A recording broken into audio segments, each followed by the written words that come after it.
할렐루야, 비수청 청년부 예배 오신 여러분을 진심으로 환영합니다. 우리 예배드리기에 앞서 다 같이 기도하심으로 예배를 준비하도록 하겠습니다. 기도하겠습니다.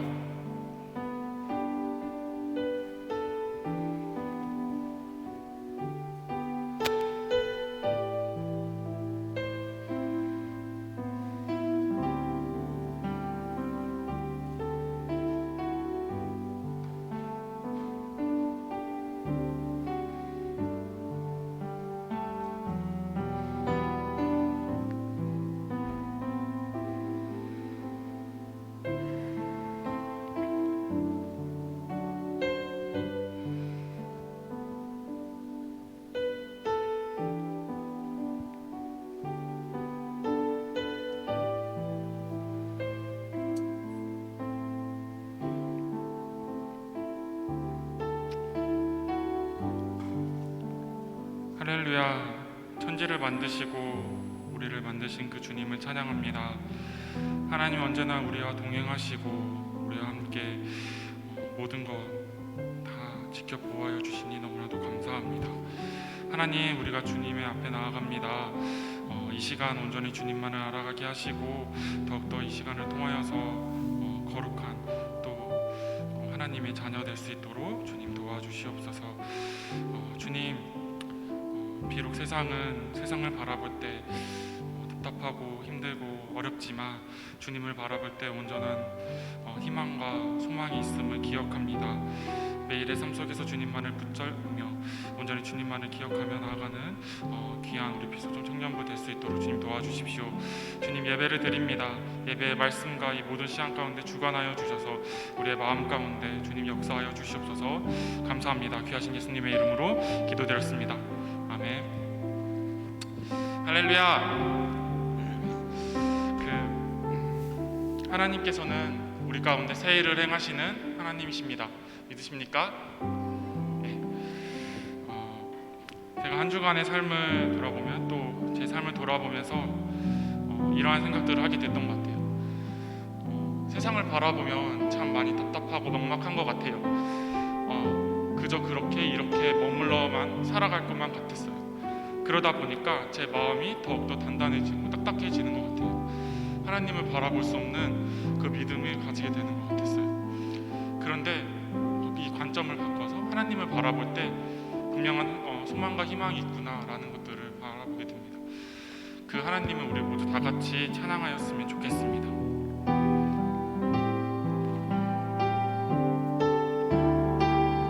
십자가 그 사랑, 십자가 그 사랑,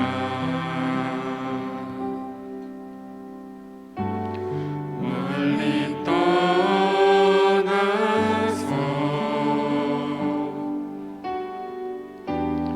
무너진 나의 삶 속에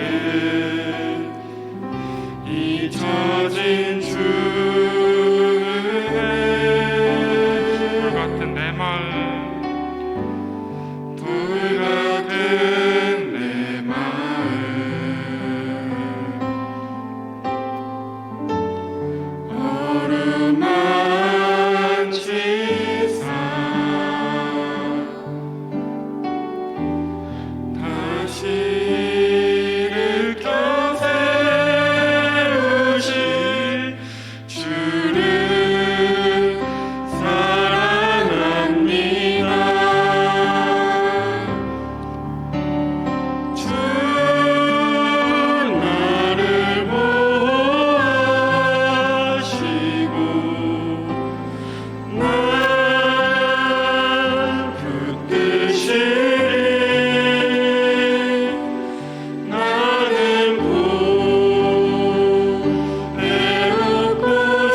세상의 소망이요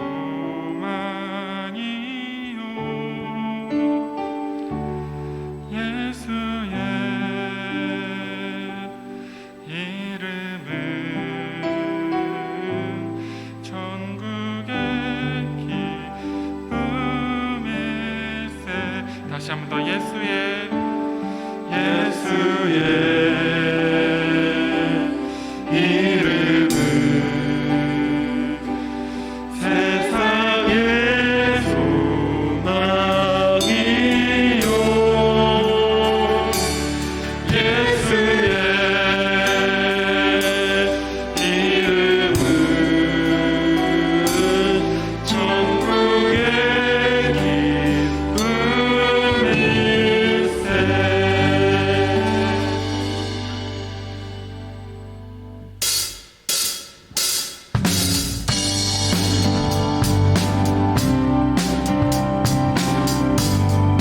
슬픈 마음 있는 사람, 슬픈 마음 있는 사람, 예수 이름 믿으며 아멘. 영원토록 변함없는 기쁜 마음 얻으니 거룩하신 주의 이름 너의 밤에 살아라. 만난 시험 당할 때에 주께 기도드려 예수의 이름은 세상의 소망이요 예수의 이름은 천국의 기쁨일세. 존귀하신 주의 이름 우리 기쁨에도다. 주의 품에 안길 때에 기뻐 찬송 부르니 우리 갈 길 나간 후에 보좌 앞에 나가 왕의 왕께 경배하며 멸류관들이 우리 갈게 나간 후에 보좌 앞에 나가 왕의 왕께 경배하며 멸류관들이 예수의 이름은 세상의 소망이요 예수의 이름은 천국의 기쁨이 예수의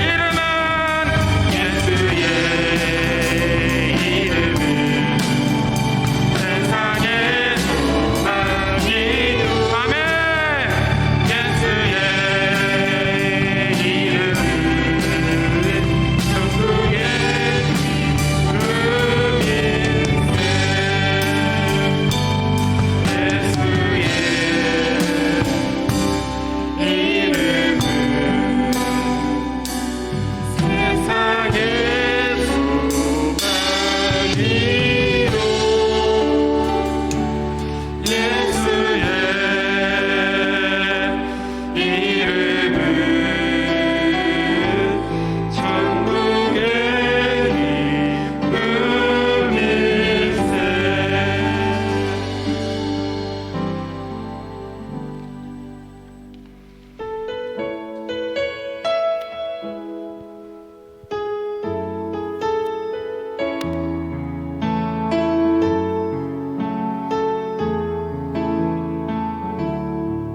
날이 저물어 갈 때 빈들에서 걸을 때 그때가 하나님의 때 내 힘으로 안 될 때 빈손으로 고백해 여호와 이래. 다시 한 번 더 날이 저물어 갈 때 빈들에서 걸을 때 그때가 하나님의 때. 내 힘으로 안 될 때 빈손으로 걸을 때 내가 고백해 여호와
앞날이 막막하고 답답하여 내 마음이 단단하게 굳어져 버린 건 아닌지 다시금 돌아봅니다.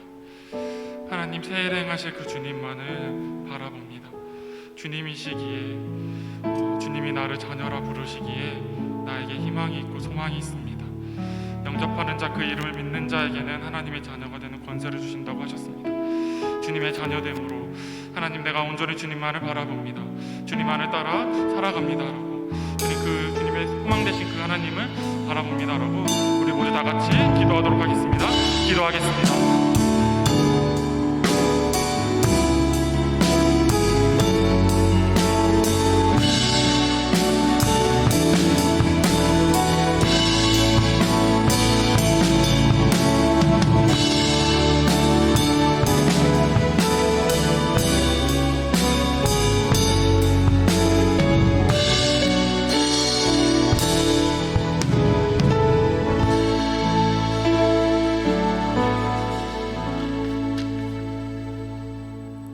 기도드리겠습니다.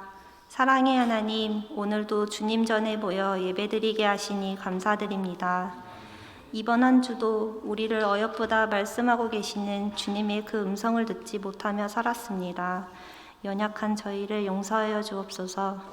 여러 환경에 의해 예배를 드리지 못하거나 온라인으로 예배를 드리고 있는 모든 청년들을 기억하여 주시고 예배하는 기쁨을 동일하게 누릴 수 있게 하옵소서.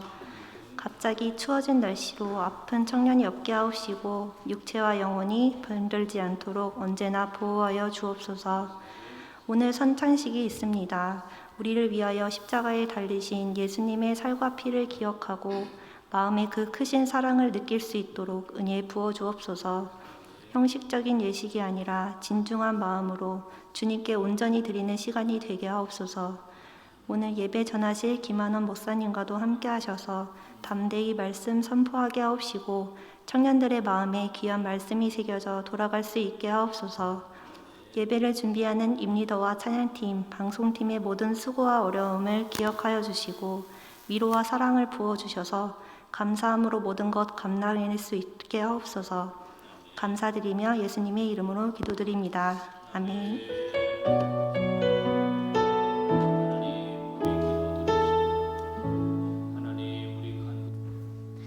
샬롬 비소청 광고 시작하겠습니다. 예배 시간 안내입니다. 주일 오후 1시 30분입니다. 2021년 청년부 표어는 러브 인사이드 사랑 안에 거하라. 주제 말씀 다 같이 읽어보겠습니다. 시작! 하나님이 우리를 사랑하시는 사랑을 우리가 알고 믿었노니 하나님은 사랑이시라. 사랑 안에 거하는 자는 하나님 안에 거하고 하나님도 그의 안에 거하시느니라. 요한일서 4장 16절 말씀 아멘. 청년부 유튜브 구독해주시고 인스타 팔로우 해주세요. 헌금하실 때 청년부 땡땡땡 이름을 적어주세요. 청년부 말씀 양육 안내입니다. 매주 화요일 오후 9시에 줌 링크로 참여 가능하니 많은 참여 부탁드립니다. 10월 목장 모임 안내입니다. 오늘 주일 예배 후 줌을 통해 목장 모임이 진행됩니다. 목장 톡방에 있는 링크로 들어가 주시면 되고 다음 주 목장 모임은 아우팅으로 대체됩니다. 참고해주세요. 대면 예배 안내입니다. 청년부는 60명까지 참석 가능하니 이 점 참고하셔서 예배 참석 부탁드립니다. 모집 안내입니다. 찬양팀은 김미성 목사님께, 엔지니어는 권성은 청년에게 문의주세요. 10월 생일자는 유튜브 예배 채팅방에 생일이라고 글 남겨주시면 선물을 드립니다. 네, 10월 31일에는 비전홀에서 예배 드립니다. 10월 마지막 주니까 대면 예배 드리실 분은 참고해주세요. 네, 다음 축복의 시간입니다. 오늘 예배하러 나온 우리 모두를 축복하겠습니다. 자, 우리 손을 뻗어서 축복하겠습니다. 하나님의 사랑이 당신의 삶 가운데 가득하기를 축복합니다. 하나님의 은혜가 우리 가운데 가득하길 기도합니다. 가득하길 기도합니다. 가득하길 기도합니다. 정성껏 준비하신 예물 하나님께 봉헌하겠습니다.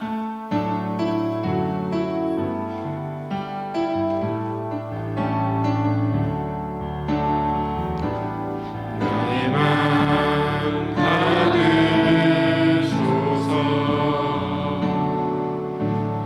오셔서 주님의 처소 삼으소서. 나의 전부이신 주여 내 마음을 받아주소서. 살아계신 하나님 아버지, 거룩한 주일 하나님의 자녀들이 주님의 보좌 앞으로 나아갑니다. 한 주간 세상에서 살면서 주님을 멀리했으며 하나님의 말씀을 잊고 살았던 연약한 우리의 믿음을 긍휼히 여겨 주시옵소서. 예수 그리스도의 십자가 보혈과 은혜로 주홍 같은 우리의 죄가 깨끗하게 씻겨져서 하나님을 기쁘시게 하는 빛과 소금의 모든 청년들 다 되게 하여 주옵소서. 마음에 소원하는 모든 일들이 하나님의 영광을 위해 아름답게 열매 맺히게 하시며 시험을 준비하고 취업을 준비하는 모든 청년들에게 하늘의 지혜와 권능을 허락하여 주셔서 준비하는 모든 과정이 하나님의 섭리 가운데 진행되어 주께 영광 돌리며 감사할 수 있도록 은혜 내려 주시옵소서. 빛과 소금교회 청년부를 섬기는 임원단과 목자들을 붙들어 주시고 방송실의 섬김과 음향으로의 섬김과 찬양팀으로 섬기며 하나님께 영광 돌리는 우리 청년들의 삶의 현장에도 늘 동행해 주시고 은혜 내려 주시옵소서. 적은 예물이지만 거룩하게 구별하여 드리는 손길들 위에 그 필요를 채우시고 은혜 내려 주시옵소서. 귀한 예물들이 쓰이는 곳마다 예수 그리스도의 생명의 복음이 전파되며 하나님의 크신 사랑이 흘러 넘치게 하여 주옵소서. 말씀 전하시는 김한원 목사님 능력의 두루마기 입혀주셔서 선포되어지는 말씀이 우리의 심령과 삶을 변화시키는 놀라운 역사 일어나게 하여 주시옵소서. 감사하며 살아계신 우리 주 예수 그리스도의 이름으로 기도하옵나이다. 아멘.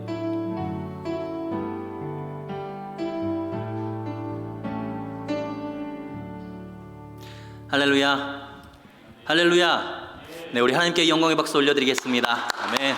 주님을 찬양합니다. 할렐루야. 네, 여러분 잘 오셨습니다. 환영합니다. 우리 좌우에 계신 분들에게 바라보시면서 함께 인사하겠습니다. 환영합니다. 축복합니다. 네, 우리 서로 다시 한번 바라보시면서 인사하실 때 사랑합니다. 축복합니다. 인사하겠습니다. 사랑합니다. 축복합니다. 네, 우리 온라인으로 예배 참여하고 있는 우리 청년들에게도 우리 박수로 환영하도록 하겠습니다. 네, 축복합니다. 네, 하나님께서 오늘 우리에게 주시는 말씀입니다. 구약성경 열왕기상 21장 1절에서 10절까지의 말씀입니다. 열왕기상 21장 1절에서 10절의 말씀, 이제 하나님의 말씀을 제가 봉독하겠습니다. 그 후에 이 일이 있으니라. 이스라엘 사람 나봇에게 이스라엘의 포도원이 있어 사마리아의 왕 아합의 왕궁에서 가깝더니 아합이 나봇에게 말하여 이르되 내 포도원이 내 왕궁 곁에 가까이 있으니 내게 주어 채소밭을 삼게 하라. 내가 그 대신에 그보다 더 아름다운 포도원을 내게 줄 것이요 만일 내가 좋게 여기면 그 값을 돈으로 내게 주리라. 나봇이 아합에게 말하되 내 조상의 유산을 왕에게 주기를 여호와께서 금하실지로다 하니 이스라엘 사람 나봇이 아합에게 대답하여 이르기를 내 조상의 유산을 왕께 줄 수 없다 하므로 아합이 근심하고 답답하여 왕궁으로 돌아와 침상에 누워 얼굴을 돌리고 식사를 아니하니 그의 아내 이세벨이 그에게 나와 이르되 왕의 마음에 무엇을 근심하여 식사를 아니하나이까. 왕이 그에게 이르되 내가 이스라엘 사람 나봇에게 말하여 이르기를 내 포도원을 내게 주되 돈으로 바꾸거나 만일 내가 좋아하면 내가 그 대신에 포도원을 내게 주리라 한즉 그가 대답하기를 내가 내 포도원을 내게 주지 아니하겠노라 하기 때문이로다. 그의 아내 이세벨이 그에게 이르되 왕이 지금 이스라엘 나라를 다스리시나이까. 일어나 식사를 하시고 마음을 즐겁게 하소서.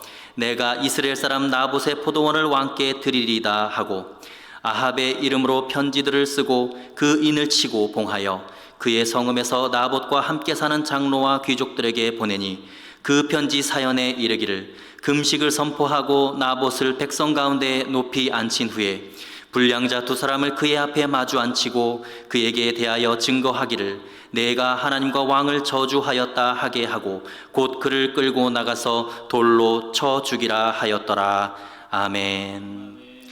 네, 오늘 특별히 우리 청년부를 위해서 우리 김한원 후임 담임 목사님 나오셔서 말씀 증거해 주실 때 여러분 큰 은혜 받으시기 바랍니다. 우리 목사님 부임하신 지 오래되셨는데 저희가 처음으로 사부 예배에 모시게 됩니다. 여러분 뜨거운 박수로 우리 목사님 환영하도록 하겠습니다. 네, 기도하고 우리 말씀 나누겠습니다. 하나님 아버지, 저희들은 이제 하나님의 음성을 기다립니다.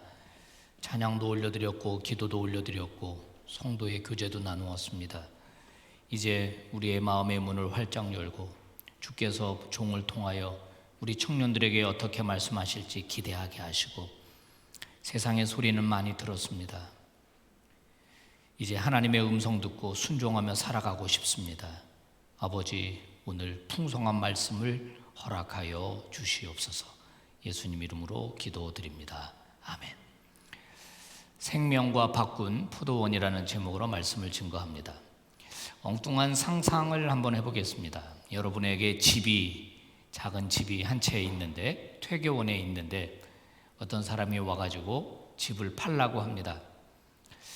시세보다 훨씬 더 비싸게 주겠다. 10배, 20배 당신이 원하는 대로 주겠다. 그렇게 말한다면 어떻게 해야 할까요? 아마 그것이 사기꾼이 아니라면, 진짜 그걸 원한다면 팔지 않을 이유는 없을 거라고 봅니다. 또는 강남에 아주 큰 아파트와 바꾸자, 또 그게 진짜라면 여러분 아마 그 제안을 거절할 이유는 별로 없을 것 같습니다. 오늘 본문에 바로 그런 일이 벌어지고 있습니다. 이스라엘 왕 아합이라고 하는 사람이 한 사람을 찾아갑니다. 나봇이라고 하는 사람인데요, 그 사람의 포도원을 사고 싶다는 겁니다. 왕이 직접 찾아간 걸로 보아서 왕은 거절하지 못할 거라고 생각했던 것 같아요. 또 얼마든지 가격을 주겠다, 이렇게 이야기를 했습니다. 왕은 지금 왕궁 터를 넓히려고 그래요. 정원을 만들 계획입니다. 그런데 왕궁에 바로 포도원이 붙어 있기 때문에 이 포도원을 매입해야만 본인이 계획한 일이 이제 이루어지게 되는 거거든요. 그래서 말도 부드럽게 합니다. 2절 세번역이거든요. 보세요. 그대의 포도원이 나의 궁 가까이에 있으니 나에게 넘기도록 하시오. 나는 그것을 정원으로 만들려고 하오. 내가 그것 대신에 더 좋은 포도원을 하나 주겠소. 그 내가 원하면 그 값을 돈으로 계산하여 줄 수도 있어. 읽은 그대로입니다. 그 포도원을 나한테 넘기시오. 그러면 내가 훨씬 더 넓고 훨씬 더 좋은 포도원을 대신 당신한테 줄 수 있어. 판다고 그러면 시세보다 훨씬 더 돈을 많이 쳐줄 수 있다는 겁니다. 그런데 오늘 나봇은 왕의 제안을 이런 지하에 거절을 합니다. 한번 생각해 보겠습니다. 기도해 보겠습니다. 왕이 면구스러웠을 텐데 그 앞에서 못하겠다, 그럴 수 없다라고 얘기하는 거예요. 더 많은 돈을 받아내기 위한 어떤 상거래 전략 때문은 아닙니다. 또는 정치적으로 아합과 반대편에 서 있기 때문에 아합이 하는 일에 제동을 걸 목적으로 거부하는 것도 아닙니다. 진심입니다. 레알입니다. 진심으로 팔려는 생각이 없습니다. 여러분, 나봇은 왜 왕의 제안을 이런 지하에 거절을 했을까요?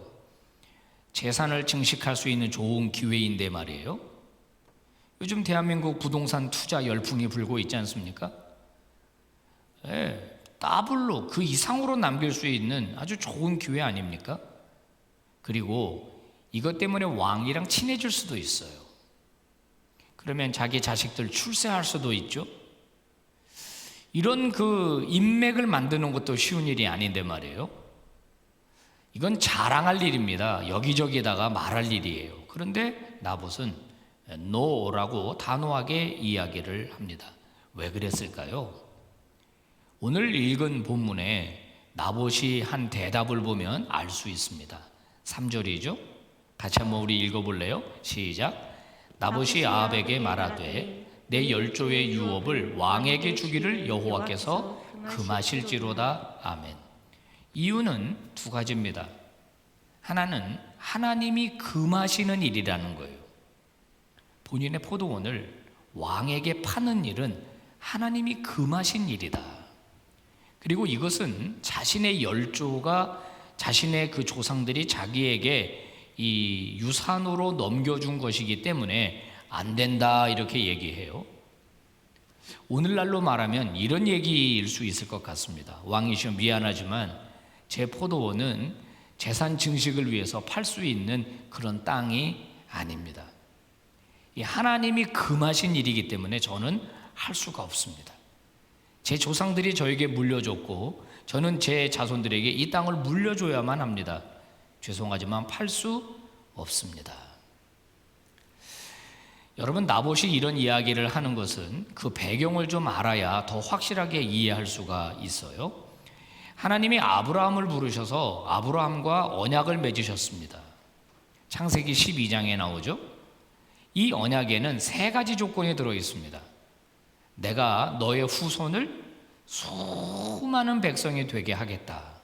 즉 백성을 만들겠다는 겁니다. 두 번째는 땅을 주겠다는 거예요. 영토. 그게 가나안 땅이죠. 세 번째는 내가 너희의 주권자가 되겠다는 거예요. 왕이 되겠다는 겁니다. 국가의 3요소 아닙니까? 주권, 백성, 영토. 이 세 가지가 있어야 국가가 돼요. 하나님은 아브라함에게 하나님의 꿈, 그러니까 하나님의 국가, 하나님이 통치하는 나라, 그 아브라함의 후손들로 그런 나라를 만들고 싶으셨어요. 그래서 가나안 땅을 선물로 주신 겁니다. 자, 땅을 주면서 레위기 25장에서 뭐라고 경고하셨냐면 토지는 팔면 안 된다. 토지는 다 내 거다. 소유권이 너에게 있는 게 아니라 소유권은 나에게 있다. 그러니까 너희는 팔 수 없다. 너희는 단지 나그네고 거기에 붙여먹고 사는 소작인과 같은 자들이다. 이렇게 말씀하세요. 그리고 여러분 에스겔서 46장에 보면 아예 이렇게 말하고 있어요. 왕도 안 된다는 거예요. 아무리 왕이라고 할지라도 백성이 가지고 있는 저 기업이란 말이 땅이거든요. 백성이 가지고 있는 땅을 뺏을 수가 없다는 거예요. 왕이라도. 아주 분명하게 하나님이 못을 박아놨습니다. 그러니까 땅의 원주인은 하나님이니까 백성들은 일정 기간에 거기서 그냥 그 토지 이용권만 받아가지고 살아가는 자들이라는 거예요. 그래서 구약의 이스라엘에는 독특한 법이 있었습니다. 기업을 무른다 하는 법이에요. 기업 무름. 여기서 기업은 크게 두 가지입니다. 자식과 땅이에요. 그래서 혹시 내가 이제 땅을 가지고 있는데 경제적으로 어려워져서 내가 그 땅을 이제 팔았잖아요. 그러면 나랑 가장 가까운 친척이 돈이 좀 있다 그러면 제 대신 이 땅의 빚을 갚고 그 땅을 저한테 다시 돌려주는 것이 기업 무름이라는 제도예요. 또는 가까운 형제가 결혼을 해서 아이가 없으면 그리고 죽으면은 형을 대신해서 그 형사 취수 제도죠. 임신해서 아이를 낳게 하는데 그 아이는 형의 아이가 되는 겁니다. 이게 기업 무름이라는 거예요. 성경에 보면 이제 창세기 38장에 유다 얘기도 나오고 오난 셀라 얘기도 나오고 또 룻기에서 보아스가 룻과 결혼한 이야기가 다 기업 무름과 관련된 그런 내용들입니다. 자, 이거보다 더 심하게 진행이 돼서 제 땅이 다른 사람에게 넘어갔고 그 땅이 또 다른 사람에게 넘어갔고 다른 사람에게 넘어갔다. 그런 일이 있을 수 있잖아요. 그러면 50년마다 리셋하라고 말해요. 원래대로 다 돌려주라는 겁니다. 원주인에게. 이게 레위기의 율법이에요. 이 사실을 아합이 모르지 않았습니다. 그러니까 그냥 왕궁으로 돌아간 거예요. 포기한 겁니다. 하지만 포기가 안 돼요. 막 속에 열불이 나고 속상한 겁니다. 잠도 제대로 못 자고 밥도 제대로 못 먹고 끙끙 앓는 겁니다. 왕은 왕인데 인격적으로 굉장히 미숙한 사람 같습니다. 그랬더니 그 부인이 이유를 묻죠. 왕이시여 왜 그러십니까? 왜 그렇게 식사도 못하고 잠도 못 주무시고 왜 그러십니까? 그랬더니 이 왕 아합이 자기 부인에게 자초지정을 설명하는데요. 여러분 자세히 성경 읽는 걸 들으셨는지 모르지만 거기에 쏙 뺀 내용이 있습니다. 하나님이 금하시는 일이라는 내용은 쏙 뺍니다. 그냥 나봇이 왕의 제안을 거절한 것처럼 부인에게 이야기를 해요. 그랬더니 부인이 뭐라고 반응하냐면 아니 도대체 그런 거 가지고 근심합니까? 그러면서 이세벨이 7절에서 이렇게 말합니다.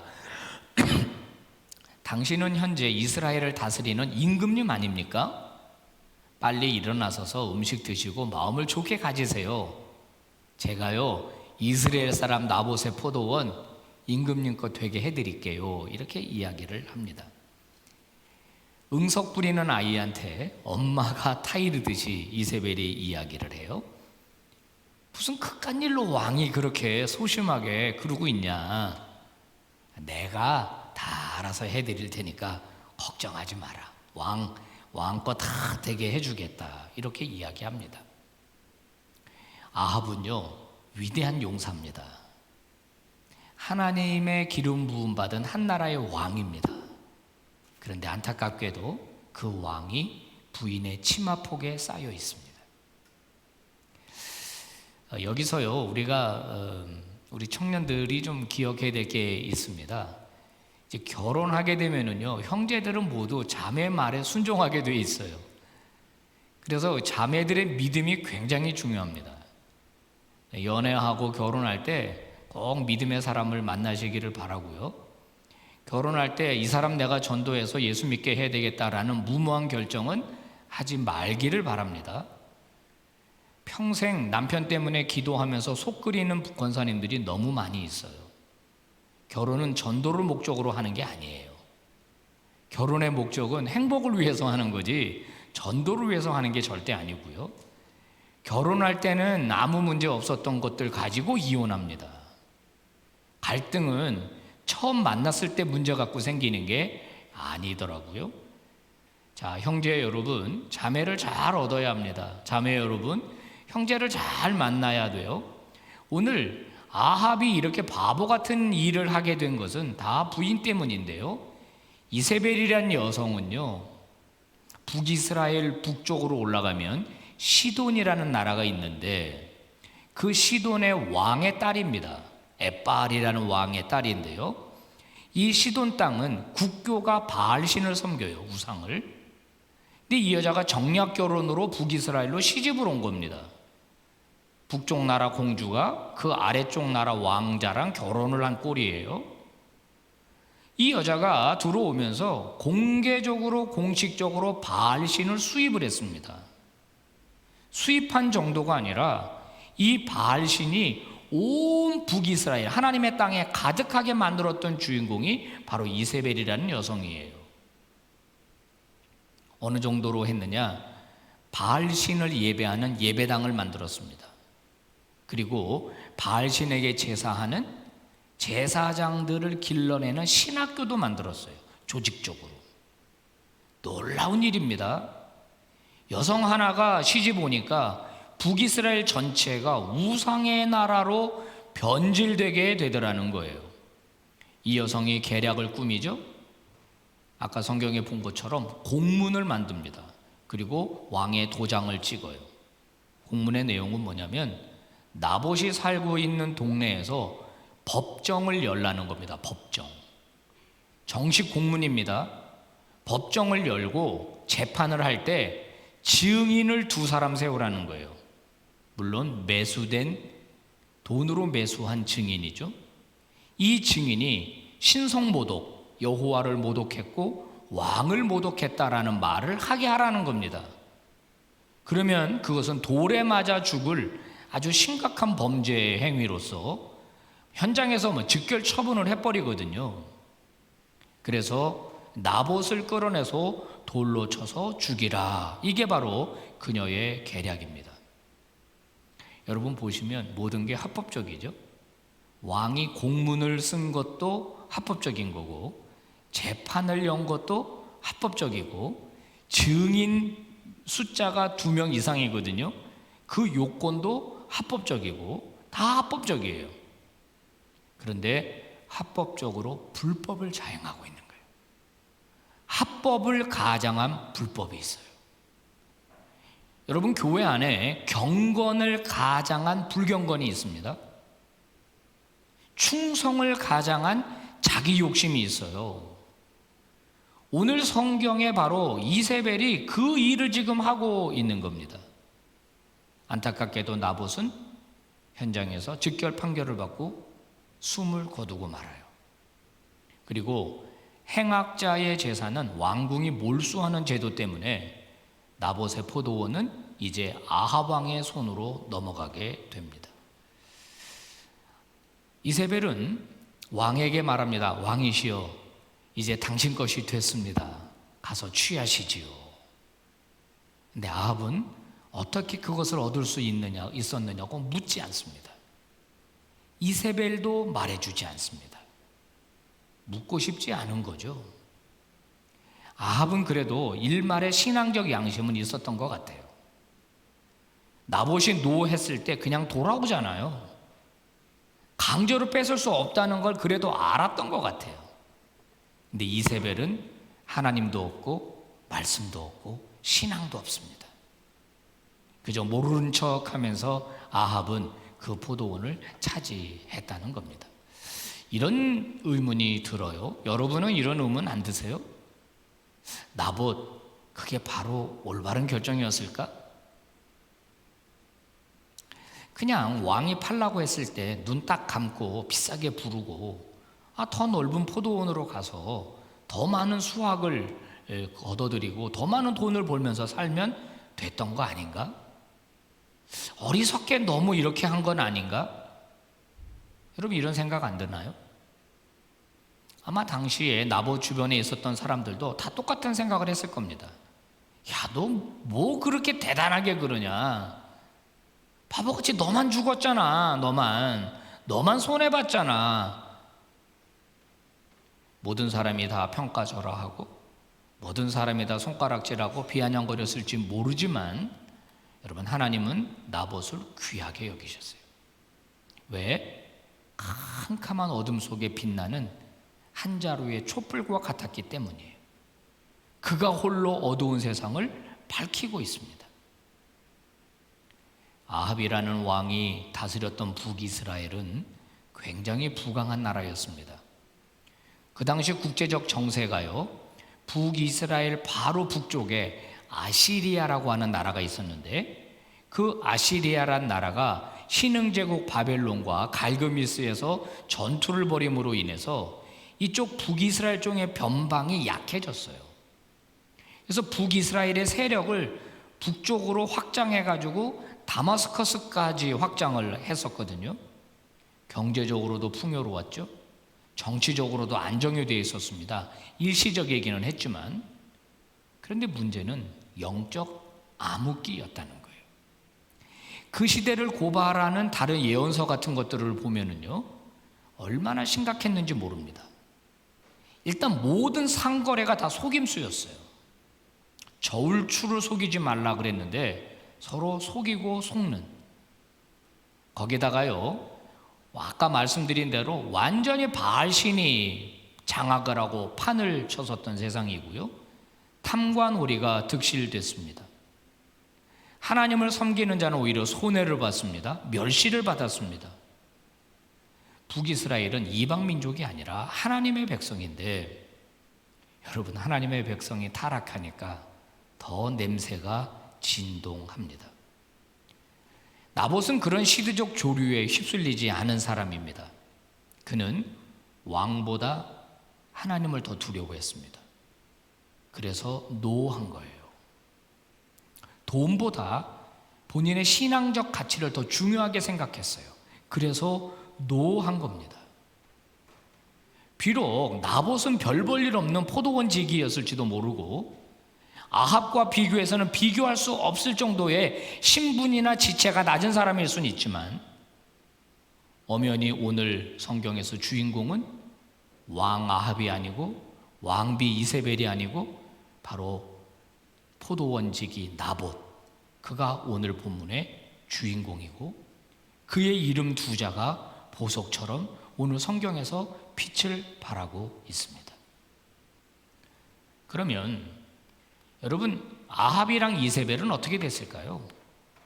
그렇게 불의한 방법으로, 합법을 가장한 불법으로 포도원을 날름 삼켰으니까 그의 정원이 확장되고 왕의 위세가 올라가고 그는 잘 먹고 잘 살았을까요? 그 반대입니다. 성경을 읽어보면 이 두 사람의 인생이 얼마나 비참하게 끝났는지 몰라요. 열왕기상 21장에서 엘리야 선지자가 이들에게 찾아가죠. 그러면서 하나님의 경고를 전합니다. 제가 축약해서 저렇게 가지고 온 거예요. 여호와가 말씀하시기를, 야 아합, 너 또 죽였냐? 너 또 뺏었냐?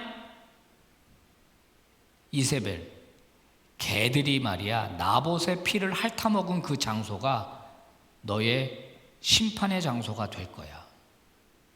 실제로 이세벨은요 2층에서 떨어져서 즉사했고요, 그 시체를 개들이 다 뜯어먹었습니다. 아합에게 말합니다. 내가 너를 완전히 쓸어버릴 건데 너에게 속한 남자는 다 멸절시킬 거다. 여러분, 대를 끊어버리겠다는 거예요. 구약에서 남성에게 대를 끊어버린다라는 경고는요 심판 중에 무서운 심판이고, 이거는 그대로 실현이 됐습니다. 아합도 비참하게 죽었고 그의 아들들 전부가 다 몰살했어요. 정변이 일어났거든요. 쿠데타가 일어났어요. 그래서 아합의 패밀리는, 아합의 왕가는 이날 이 일로 완전히 멸망하고 말아요. 잠깐 잘 되는 것 같았겠죠. 잠깐 잘 나가는 것 같았겠죠. 주변에서 부러워할 수도 있었겠죠. 그런데 오래 가지 않더라는 거예요. 청년 여러분, 여러분들 주변에 잘 나가는 친구들이 있을 겁니다. 반짝하는 친구들이 있을 거예요. 근데 그 반짝하는 게 오래 가지 않는 경우도 많이 있어요. 그게 정당한 방법이 아니라면, 꼼수라면, 하나님이 기뻐하시는 일이 아니라면 그것은 결코 그 사람에게 복이 되지 못해요. 그게 오히려 올무가 되고, 그게 오히려 그 사람을 멸망시키는 도구가 된다는 사실을 여러분 꼭 기억할 수 있기를 바랍니다. 자, 오늘 이 땅으로 인해서 문제가 생겼는데요, 이 기업이라고 하는 것이 구약에서는 주로 땅을 지칭할 때 많이 쓰였고, 신약에서는 하나님의 나라를 지칭할 때 주로 쓰였습니다. 즉 예수를 구주로 영접한 사람들, 그 사람들에게 하나님이 기업을 주시는데 그건 땅이 아니라 하나님의 나라를 기업으로 주신다고 성경이 얘기해요. 히브리서 9장이 그걸 말하죠. 그리스도는 새 언약의 중보자다. 그분이 첫 번째 언약 아래, 즉 율법 아래서 범죄한 사람들을 속량, 그들을 깨끗이 하기 위해서 십자가에 죽으셨고, 그것을 믿고 주의 부르심을 받은 사람들에게 약속을 하시는데 영원한 유업, 즉 하나님의 나라를 차지하도록 하셨다. 이게 성경의 증언이거든요. 그래서 예수를 구주로 고백하는 저도 그렇고 여러분도 그렇고 우리 모두에게는 하나님의 영원한 나라가 약속이 되어 있습니다. 물론 여러분들은 아직 새파랗게 젊기 때문에 죽음이랑 거리가 좀 있을 테지만, 사실은 죽음이라고 하는 것이 우리에게 그렇게 멀게 있는 건 아니에요. 저는 지금까지 목회하면서 여러분 협박하려고 하는 게 아니라 청년들 장례식을 서너 번은 치렀던 것 같아요.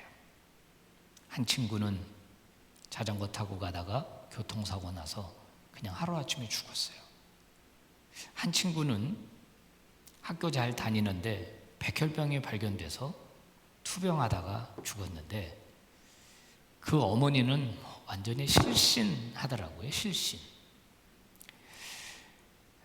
지금도 기억이 나는데 그 친구 청바지 가져오세요. 하얀 면티, 면양말 가져오세요. 그걸 수의로 입혔어요. 뭐 항암 치료 받느라고 머리는 다 빠진 형제였었는데요. 청바지 입히고 면티 입히고 그리고 관에다가 뉘어놓으니까 진짜 잠자는 것 같더라고요. 여러분, 이 땅에서의 삶은 반드시 끝날 때가 옵니다. 누구는 조금 일찍 가고 누구는 좀 늦게 갈 뿐이죠. 성경은 말합니다. 죽음이 끝이 아니고 죽음 이후에 영원한 세상이 있다. 구천을 떠도는 것도 아니고요, 황천길을 가는 것도 아닙니다. 성경은 아주 분명하게 천국과 지옥이 있다라고 말하거든요. 저는 오늘 이 예배를 드린 이 예배당에 있는 우리 형제 자매들, 또 영상으로 예배하는 청년 자매들, 형제들 반드시 기억하면 좋겠어요. 죽음이 끝이 아니라는 사실, 하나님의 나라가 우리에게 선물로 주어졌다는 사실을 꼭 기억하기를 바라요. 그러면 하나님 나라 갈 때까지 그 남은 기간이 있잖아요. 우리가 살아가는 세상이 말이에요, 아합이 살던 세상과 다르지 않은 것 같아요. 제가 살아보니까 과거 그 어느 때보다도 우리는 잘 살고 있습니다. 우리 청년들은 어떻게 느끼는지 모르지만 굉장히 잘 살고 있고 편리한 세상이 되어 있어요. 지금 우리나라가 제도도 발전했고 법도 발전하고 있고 모든 게 발전했어요. 근데 참 무슨 소리일까요? 이게 자꾸. 저는 너무 속상한 게, 여러분 뉴스 보셨나요?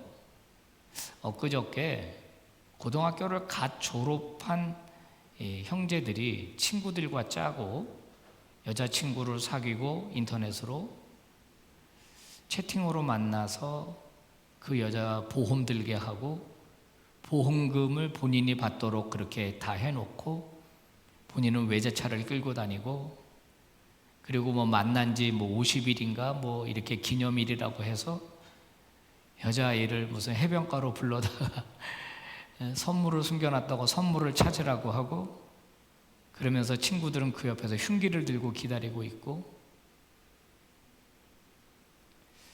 살해 계획을 세웠는데 그래도 미수로 끝나버렸다는 거예요. 저는 그런 거 볼 때마다 세상이 너무 악하다는 생각을 해요. 아, 이게 종말 때가 다가왔구나. 초등학교 아이들이 조직적으로 친구들을 괴롭히고 친구들에게 나쁜 짓을 하는 그런 뉴스 같은 것을 보면은요, 아, 이제 세상이 진짜 악해졌구나, 이런 생각을 이제 금할 길이 없어요. 아합 왕에 살던 시대와 별 다른 것 같지가 않습니다. 물질 만능주의가 판을 치죠. 돈이면 답니다. 돈 많이 벌면 그냥 다 용서가 돼요. 신앙인조차도 그런 일이 있다는 거죠.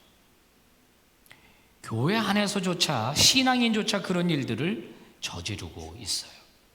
오늘 하나님이 우리에게 오늘 본문 말씀을 통해서 던지는 질문은 이겁니다. 당신은 어디에 더 가치를 두고 살아가고 있습니까?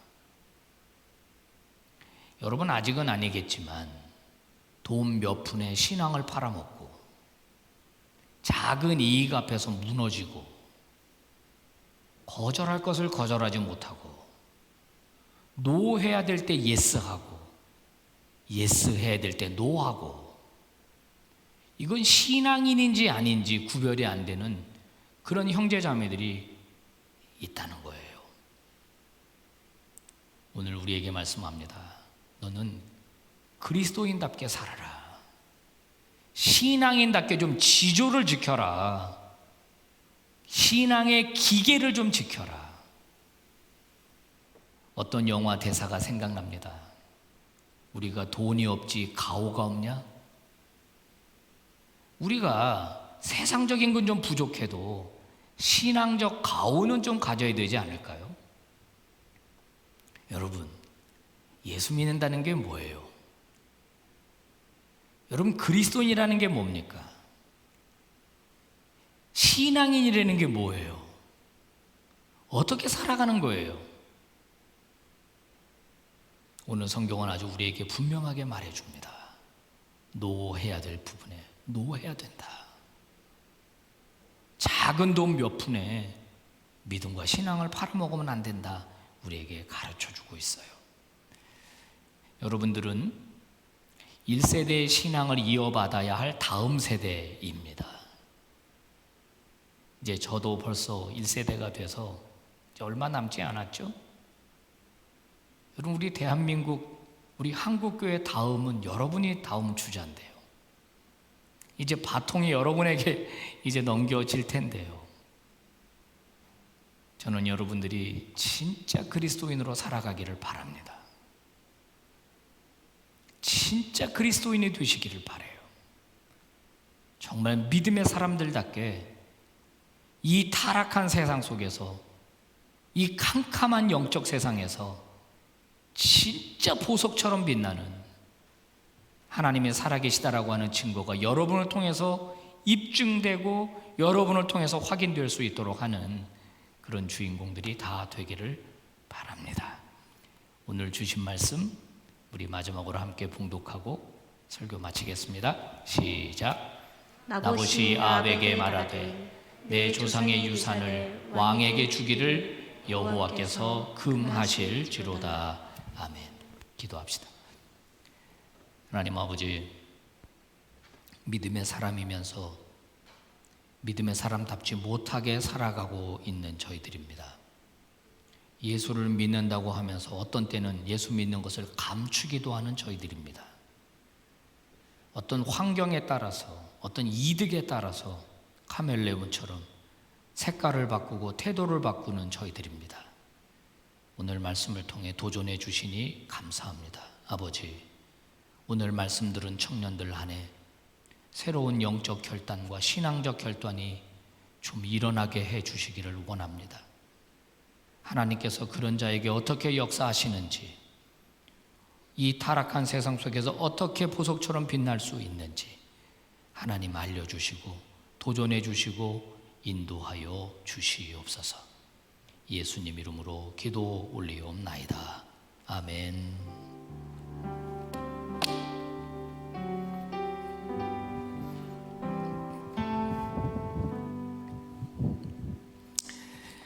이어서 성찬 예식을 거행하도록 하겠습니다. 오늘 카메라 조금 내려주시죠.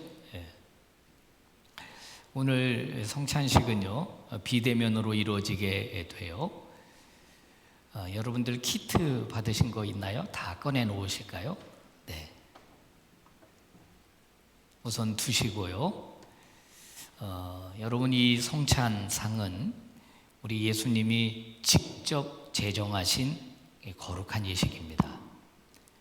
예수님께서는 십자가를 앞둔 상황 속에서 이런 성찬을 베풀고 제자들에게 뭐라고 말했냐면은 내가 이 땅에 다시 올 때까지 이 성찬을 통해서 나를 기억해라.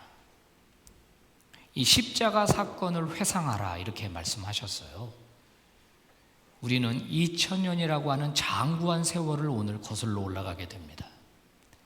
성령 하나님이 역사할 적에 오늘 떡과 오늘 잔을 통하여 여러분 안에 영적으로 새로워질 수 있는 그런 계기가 될 것입니다. 한번 기도할까요? 하나님 아버지, 주께서 베풀어 주신 성찬에 참여하고자 합니다. 예수님께서 우리에게 직접 행하여 보여주신 십자가 구속의 은혜가 오늘 이 성찬을 통하여 저희들에게 임할 수 있도록 역사해 주시옵소서. 아버지, 저희들은 이제 먼저 주의 몸을 받으려고 합니다. 주께서 상하고 찢긴 몸을 통하여 저희들을 구원하셨고 영으로 우리에게 오셔서 우리와 하나가 되어 주신 것을 감사합니다. 오늘 이 떡이 우리의 입 안으로 들어가고 이 떡이 우리의 몸 안으로 들어와 우리가 될 때 우리 역시 예수님과 하나 되는 그런 신비를 경험하게 하여 주시옵소서. 예수님 이름으로 기도 올리옵나이다. 아멘. 떡을 여러분 떼서 맨 위에 얇은 비닐을 벗기시면 떡이 나옵니다. 들지 마시고 손에 이렇게 들고 계시기를 바랍니다.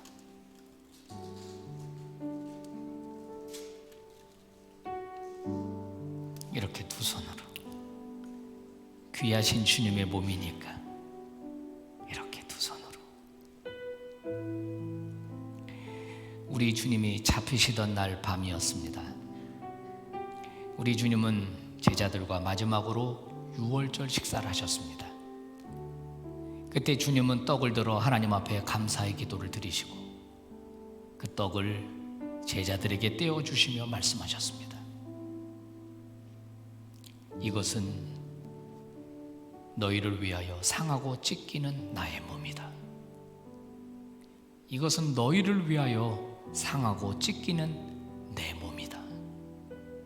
이것을 받아라, 이것을 먹어라 말씀하셨어요. 여러분, 우리 손에 들고 있는 것은 바로 예수 그리스도의 몸입니다. 이제 입에 넣었을 때 이 떡은 사르르 녹아서 우리 몸이 됩니다. 주님이 내가 되고 내가 주님 안에 거하는 겁니다. 그걸 의미하는 거예요. 그리고 우리 모두는 한 공동체라는 것을 의미합니다. 자, 다 함께 그 떡을 드시겠습니다.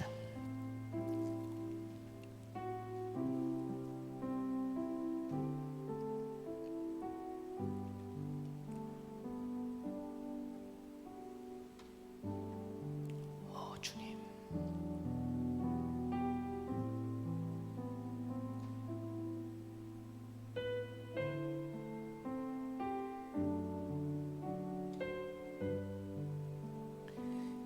이제 잔을 베풀겠습니다. 두 번째 껍질을 벗기셔서 포도주 잔을 여러분 손에 들고 계시기를 바랍니다.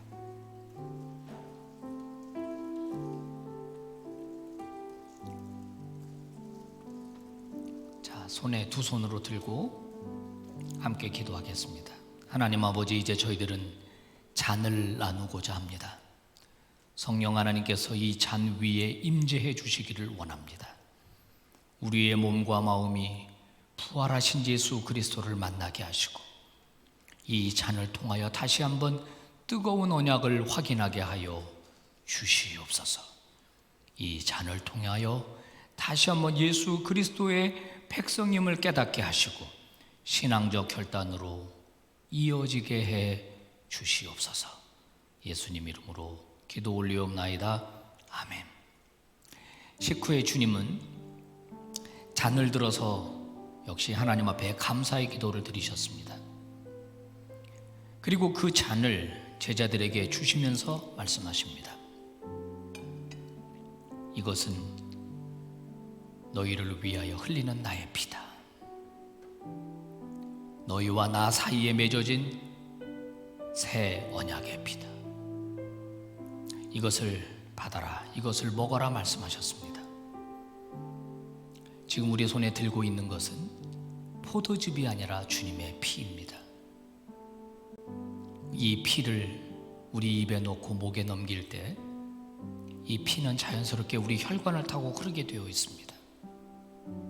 여러분, 이 잔에는 놀라운 주님의 약속이 담겨 있습니다.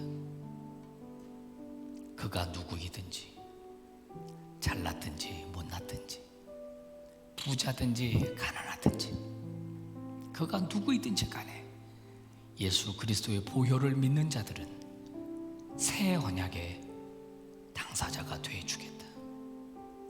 이 땅에서 보호할 것이며 하나님 나라에 데리고 갈 것이다.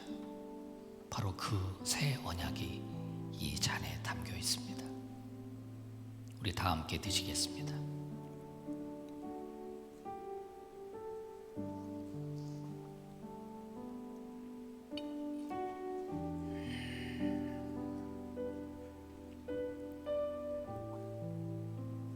주님,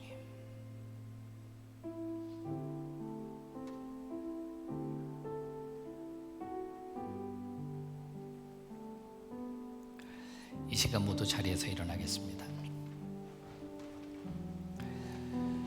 예수님은 성찬을 마치시고 제자들과 함께 기드론 계곡을 건너 감람산으로 올라가셨습니다. 예수님의 눈앞에는 예수님의 사명인 십자가가 있었습니다. 그 십자가는 참혹한 형벌이었습니다. 하지만 주님은 두벅두벅 그 사명을 감당하시고자 십자가를 향해 걸어가셨습니다. 청년 여러분, 성도 여러분, 이제 예배가 끝나면 우리는 다시 가정으로, 학교로, 세상으로 나가게 됩니다. 세상 속에 나가셔서 여러분에게 주신 사명을 감당하십시오. 예수의 몸과 피를 받은 사람으로서 세상에 나가서 빛이 되고 소금이 되시기 바랍니다. 교회의 빛, 교회의 소금이 아니라 세상의 빛, 세상의 소금으로 살아가는 우리 귀한 청년들 모두 다 되기를 주의 이름으로 축복합니다. 기도하겠습니다. 지금은 우리 구주 예수 그리스도의 은혜와 하나님 아버지의 다함없는 사랑하심과 성령 하나님의 위로 충만 역사 교통하심이 신앙의 지조를 지키겠습니다. 복음 안에서 분명히 노해야 될 것과 예스해야 될 것을 구분하며 살아가겠습니다. 믿음의 사람으로 살아가겠습니다. 결단하고 다짐하며 성전문을 나서는 사랑하는 빛과 소금의 모든 청년들, 성도들 머리 위에, 저들의 학업과 직장과 미래 위에, 몸 대신 주의 전과 이 나라 이 민족 위에 이제로부터 영원토록 함께 하시옵기를 간절히 축원하옵나이다. 아멘.